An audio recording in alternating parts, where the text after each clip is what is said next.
It's the SKOR North Twin Show. All right, SKOR North Twin Show Extra Innings, live from Target Field. Declan Goff here. Twins hosting the Atlanta Braves for 3 games. That's Ross Brendel. He's back on the home front at the SKOR North studios. We're kind of back at full strength. I know Ross and I were just joking off, Mike. I was at a wedding in Florida 2 weeks ago. Ross and Phil were in D.C. at a podcast conference. Our other friend, A.J. Fredrickson, who's a very crafty lefty-righty out of the bullpen, is literally using one arm right now. So now we're kind of getting back to full strength, just like the Twins are trying to get back to full strength here and get some W's.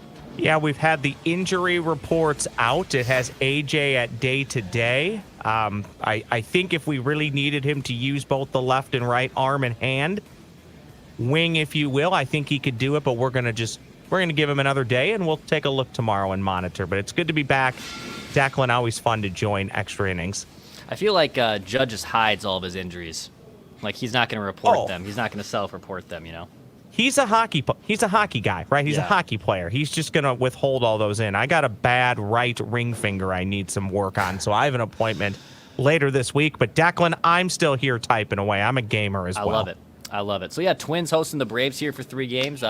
Twins get the Atlanta Braves every other year now, thanks to the new rules in baseball. So some Braves fans are actually already kind of roaming the press box here, or roaming the grounds, doing some tours, which is cool to see. But Roscoe, there was a spirited debate today on the full SKOR North Twin Show, which you can also find right here on this YouTube channel and podcast feed. Hit the subscribe button. We'll have Trevor Plouffe tomorrow. Heated debate because yesterday the Twins removed Matt Wallner for Kyle Farmer, so Farmer could face the lefty. Well, then the Cardinals make a pitching change. They bring in a righty. Kyle Farmer pops up.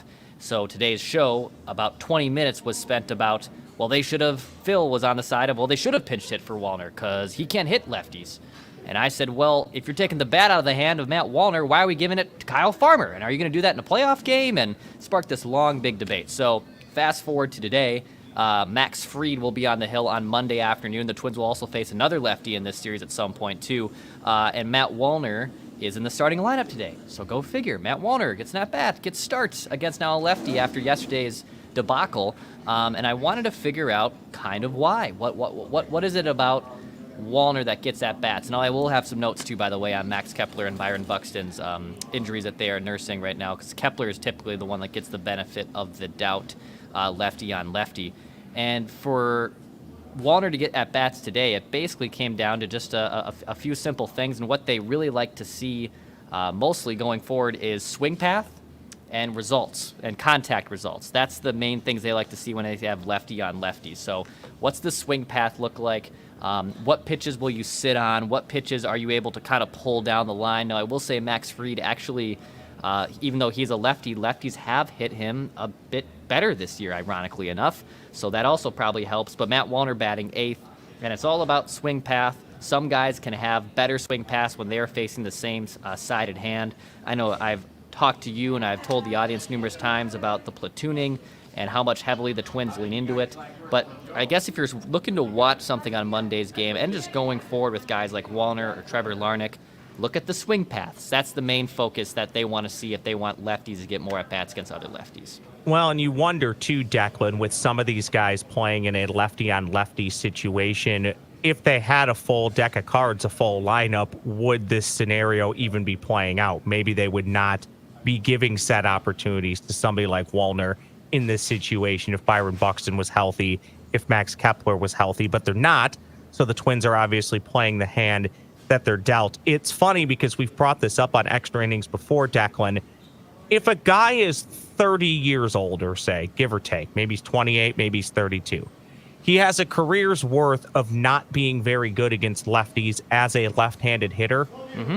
I get it. But for a lot of these guys, how do we ever know how good they're going to be against left-handed pitchers, or even late in the game against a left-handed reliever, if you don't give them opportunities to do it with regularity? So I am hoping that Wallner and anybody else who gets this opportunity plays well and shows that they can hit lefties so they can be in the lineup, because I think you would always prefer somebody like Wallner's bat versus maybe Margo. Again, I get it. Margo hits lefties well, but when you make moves like that, you start to rip through your bench, and it's nice to not have to make those moves earlier in a game. So I'm hopeful that this works out, and I'm hopeful that down the road, Wallner, much like you said, Kepler is just one of those guys where, okay, they might sit against some lefties, but by and large, they're going to grab their bat, they're going to get their 3 or 4 at-bats, regardless of who is pitching.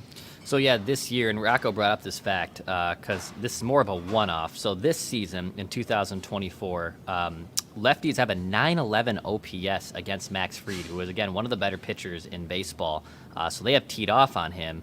But in the career of Max Fried, he has done a much better job, to the surprise of no one, limiting damage against lefties with a 682 OPS. So they're more willing to let the righties have more power against him, do the more damage. And yeah, to your point, Manuel Margo is going to play a lot more in this series because they're going to throw a couple left-handed starters, and Margo is the lefty slayer, as I have dubbed him. But he's also going to play some right field because Austin Martin just in general plays a better center field than Manuel Margo. I think a lot of people, myself included, and maybe even I haven't confirmed this with anyone on the coaching staff or just on the Twin staff at all. I think everyone's a little surprised just how much Manuel Margo's defensive resources have kind of fallen off a cliff. At one point, he was one of the better outfielders in baseball. Now he's a little bit of a liability out there, which is, again, why I was so confused yesterday when they took out Matt Wallner for Kyle Farmer, and because they did that, they didn't swap Farmer for, Edward Julian's spot at second base. It forced Farmer to go to short, and it just caused a humongous conundrum. It was just basically a butterfly effect from there on out. But regardless, yeah, I'm with you. I think you have to eventually get guys opportunities to bat left as well. Curious to kind of catch up with some of those dudes. I know I know Trevor Larnach wants to bat against lefties. I've talked to him about that. He, of course, wants to get more at-bats and get more time against left-handed pitchers to have some type of more results and more things that he can work on. And he's a guy that grinds film and wants to figure out what he can do to have some of those better swing paths and have better contact rate against lefties. But for right now, the Twins are going to do their absolute best to probably stack righties against lefties. They're going to do that a couple times this series, and hopefully the Twins don't find themselves in a position with a thin bench. I'll have a couple updates here on Kepler and Buxton in just a bit, where then you have a down bench just like yesterday, and it causes just way more problems than they need to be. We didn't see him in person much last year. I saw some games on MLB Network or just flipping through the TV when they were playing. But you mentioned 2 names that I want to bring up really quickly. What has surprised you more, Declan? Maybe the regression of defense from Manuel Margo, or just the lack of any type of existence from Kyle Farmer at the plate? I would probably say Farmer's just completely falling off. Farming, basically. Farmer falling off the table. Actually, he hit lefties incredibly well last year. I believe I was semi-mocked by some of our co-hosts, and Mackie and Judd, who will be named nameless, where I said I would bat him at the top of the order against lefties because he typically rakes lefties. And that's what I don't understand. That's what the sword I was trying to die on yesterday of, yes, Wallner has a history of not being able to hit lefties, and Kyle Farmer hits them better. But if the right-hander's then going to come in, we're swapping the same problem for the same problem, just with different opposite hands and different opposite sides of the plate. But I would probably, to answer your question, probably say Farmer's decline. I mean, he's a big clubhouse guy. They seem to love him. They paid him in arbitration, which was a little bit of a shock considering how penny pinching the Twins front office was this season. But yeah, probably I would say Farmer's just completely. I didn't expect him to obviously be a world beater, but he was a nice platoon player last year. He had a postseason home run in Houston. Great clubhouse guy. He had the big quote about snapping the playoff streak. I'd probably lean Farmer more than I would against Margo's defense falling off. Yeah, and I would too. And I think you hit the nail on the head. I think, is he at $7.5 million this year? 5.5, like 7.5, 7? Yeah, okay. Something like that. North of 6, I think. Yeah, so somewhere in that range. It just seemed odd that in a year the team announced to everybody that they were cutting payroll, that one player they would give a healthy amount of money to was Kyle Farmer. But then when you think about it, coming off of last year, how well he played, I think they thought there wouldn't be quite the regression or maybe quite the season-long slump that he's been in. Who knows? Positive Ross says he'll play well in September and make a difference, but I don't know how he'll play well in September, Declan, when he barely ever plays. It's tough to hit your way out of a season-long slump when you don't play a ton. But I'm hoping for the best for him because, like you said, he is an easy guy to like. And Margo, after the first 6 weeks of the season, he's been pretty serviceable and playable. Far more at the plate than maybe defensively. But they'll need contributions from both of those guys if they're going to stave off the Boston Red Sox or maybe somebody else who might work their way into the mix in the wild card, or if they're going to eventually catch and pass Kansas City or Cleveland again. So on the injury front, Max Kepler, who was a last second scratch to yesterday's ball game, dealing with the knee issue. He did have some that Rocco hinted at he was going to have some imaging done because he was in the trainer's room on Sunday. They said the MRI results of that were insignificant in terms of holding him back or showing something positive on the MRI in terms of an injury. He was going to go do some sprints after clubhouse access after I came upstairs. I wasn't able to confirm how he's doing, if he is available. He's technically listed on the lineup card as an available left-handed bat on the bench. Now, we're recording this at 4:20 p.m. on a Monday. We'll see if maybe an injury move or designation is made. But Max Kepler, we'll see kind of how he feels after that. They've done this a lot with him before where they kind of just let him eat up an active roster spot. But even Rocco acknowledged there's 30 games left in the season. They're trying to clinch a playoff spot. They're trying to catch Cleveland. They're trying to hold off Boston from teams behind them. They can't really afford to have one guy down, and we saw that literally bite them in the ass yesterday. So we'll wait and see what happens with Max Kepler, but at least the MRI results didn't show anything that was going to hinder him going on the injured list immediately. Now it probably comes down to, can he play through whatever he is dealing with his leg? Does the word insignificant scare you just a little bit? Because insignificant does not say clean or negative. Insignificant basically makes it seem like, well, there might be something there, but it's probably not going to get any worse, and let's see if he could play with it. Or am I just misinterpreting the word insignificant? No, I think that's a pretty good assumption from your end there, that yes, there might be something there, but can you play through it right now? Because the Saints just left for Omaha. I know a lot of fans were asking, well, Brooks Lee's coming up, right? Because Edward Julian had an awful day yesterday. No. Brooks Lee, I was told, will be with the Saints in Omaha for at least 2 games. Now, does Kepler's injury, if his leg is bothering to the point where he can't go, and they IL him, and then getting from Omaha to Minneapolis is a lot easier. Well, I shouldn't say that. I don't know what the airport situation is in Omaha. God bless Mike Herman trying to figure that out. But I will say, at least distance-wise, obviously, it's not that far away. But Brooks Lee isn't expected to be here. But I think your assumption there of insignificant is probably a safe one. I kind of had a similar assumption as well. Thank God I'm not a doctor. Thank God. How about some good news on Byron Buxton? Do you have any good news on Byron Buxton? Because the Twins are going to need him back as quick as possible. I just don't know how much longer you can go losing seemingly a body every day, whether it's in the rotation or just a position player. I feel like they have to get him back as soon as possible, but he's also a player, Declan, you can't really rush to get back either, so it's a tough spot to be in. Yeah, so Buck hasn't played since August 12th against Kansas City. Rocco actually anticipates that he'll get some rehab at-bats. So even though he's not ready to come back to the Twins, I'm going to imagine he might be joining the Saints in Omaha within the week. Now, remember, the AAA teams, they play a week long. They don't just do these 3 games anymore. So as far as I know, Buck is still here with the Twins. I would assume if he just needs a couple at-bats, he might be ready by the weekend series against Toronto. I wouldn't count on him, though, for this series at Atlanta. If he's going to go get some rehab time, and let's just say the Saints are off today on Monday, let's say best-case scenario, he's with the Saints tomorrow on a rehab assignment, maybe gets Tuesday, Wednesday in.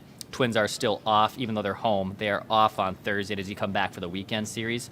But if he's going to get rehab assignment, I think you can rule out him being back for this Atlanta series, which would mean Austin Martin will probably get more of the starts in center field. They like what he can do there. He's just a little bit more athletic and gets the balls better than Manuel Margo, which we just talked about. But for Buck, I would imagine maybe this weekend, but definitely not against Atlanta. Dex, how are you viewing this series against Atlanta? Is this something where it's truly game by game? You'll evaluate it after the 3-game series, or do you go into this saying, boy, if you're going to hold off teams and maybe gain ground on other teams, you probably need to take 2 out of 3, if not all 3. I think taking all 3 would be a tall order. I'm on the latter side, though, Declan. It would be nice when you're playing a, in air quotes, or perceived better team or good team, even though you're down players, it would be nice to get 2 out of 3 and just keep Boston, reasonably in your rearview mirror, and then still continue to focus on the teams in front of you. I think finding a way to scrap and claw with this current roster and get 2 out of 3 against a good team coming off of a disappointing series where it feels like the Twins let one get away on Sunday afternoon, I think getting 2 out of 3 would be huge, but the easiest path to getting 2 out of 3 is getting the first one, and the pitching matchup tonight's tough. It's a tough one.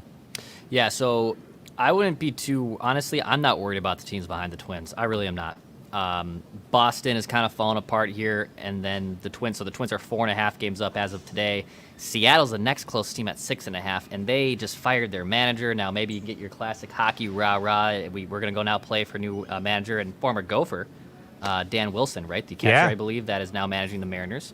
I would be more concerned, about getting a series win. And obviously right now, so Kansas City and Cleveland are playing 4 games in 3 days. They wrapped up game 1 of the doubleheader on Monday afternoon. KC won that. And if you're kind of figuring out who do I, as a Twins fan, who do I root for in a series like that? You'd actually would want to root for Kansas City, because obviously Cleveland has the tiebreaker over the Twins. So you kind of wanted to, you'd like the Twins if they're going to be able to catch someone. You probably want Cleveland to come down a little bit. So we'll see what happens there. But in terms of taking this series, Ross, I think after dropping one, which is the first time since mid-June the Twins dropped back-to-back 3-game series against San Diego, and then obviously this past weekend series too. It's the first time since mid-June that's even happened. They need to bounce back with a series win, obviously, against Atlanta. And then you have the Blue Jays, who obviously have been also very disappointing this season. That won't be easy, but still, if you can get 2 series wins, you can still call this a successful homestand. Yeah, and I think you're hoping, to your point, that Kansas City and Cleveland beat up on each other a little bit. Maybe one wins. I think this might be a 4-game series, right? Didn't they play a makeup game? Are they playing 4? Yeah, they're playing 4 in 3 days. One of them was a rain out, so yes, yeah. Yeah, so you hope somebody, maybe Kansas City at this point, wins 3 out of 4, and for the Twins, just a good bounce back. After, I think, overall playing pretty good baseball against 2 pretty good teams with the Cardinals and the Padres, but just letting some games get away that I think we would have loved to have had, knowing that those wins, timed with Guardians' losses, could have put the Twins tied for first place or near first place. Are you ready for a quick hitter, Declan, or do you have other notes you need to clear? No, let's get after it. I'm excited for Ross's quick hitter. Hit the like button, subscribe button on the SKOR North Twins Show YouTube channel. Trevor Plouffe, who joins us every Tuesday, he will join us tomorrow. So very excited for that. So be sure to stick around for that tomorrow afternoon. Roscoe, what do you have for me? So I think this is a pretty easy one for you, and I want you to think of this question, whether you like said drink or not, just do you believe it should be at a ball game? So whether Declan likes it or not shouldn't matter. Just more like in the principle of, is it something somebody should be buying at a ball game? Your thoughts on wine at a baseball game? Oh, boy. Because I'm very split on this. I want people to always be able to enjoy themselves and be able to purchase what they would like. Yeah. But wine at a baseball game just seems so odd. But I ask the question because of this. So you were out of town, but myself and a gaggle of other Brendels and family members, we went to the Green Day show. Yeah. And I bought, 3 adult beverages and paid over $50 for water beer, right? Yep, that's right. My sister went to the bar and got wine, and they said, do you want a single or a double? She said double. Declan, they gave her like a pint glass of wine for half the price I paid for all my beer. Yeah, mine so gets then you, gets you drunker too. Yes, it does. But then I start thinking, I'm doing this wrong. I don't necessarily think wine belongs at a baseball game, but if you're just going for like dollar ratio, $28 for 16 ounces of wine or 14 ounces, whatever it turned out to be. For sure. That's a better deal than $52 or $54 that for the 3 ultralights I purchased. So wine at a baseball game. This was technically a concert, but you can buy it at a Twins game. Yep. Wine at a baseball game, yay or nay? I say yay. I say yay to this. You know, I will preface this by saying one of the few spirits I do not enjoy is wine. I don't care for it. I've tried all of them. You'll have to get acquired. Nope. Don't like it. Don't care for it. Don't want it. I don't want to even become. I don't even want it to be manifested that one day I'll come home and be like, man, I really want a glass of wine. I don't ever want that to be a thing. So I'm fine with it being here because I want other people like it. In terms of your point too of bang for your buck, like I used to be very anti-cocktail at a baseball game until I turned 21 and realized I can get a double whiskey ginger, to your point, for like $22, but then you do the math and you're like, well, that's a better cocktail alcohol volume to buck ratio than, you know, my Budweiser, which I also love to kill at a baseball game when I'm a fan, not as a working member of the media. So yeah, I would say it belongs. It totally belongs. My sister received so much wine, I kid you not, people were coming from other sections to ask her, where did you get that wine? Like, literally, they gave her half the bottle of wine. That's awesome. I couldn't believe it. And I think when I attend a game, I may actually even make it out with some of you folks on September 11th from SKOR North's Courage Kenny auction. I, Declan, may have to purchase the $28 bottle or whatever thing of wine. But anywho, okay. You absolutely will. I'm with you. I think you've started to sway me. I still get weirded out when people have like full plates of Chinese food.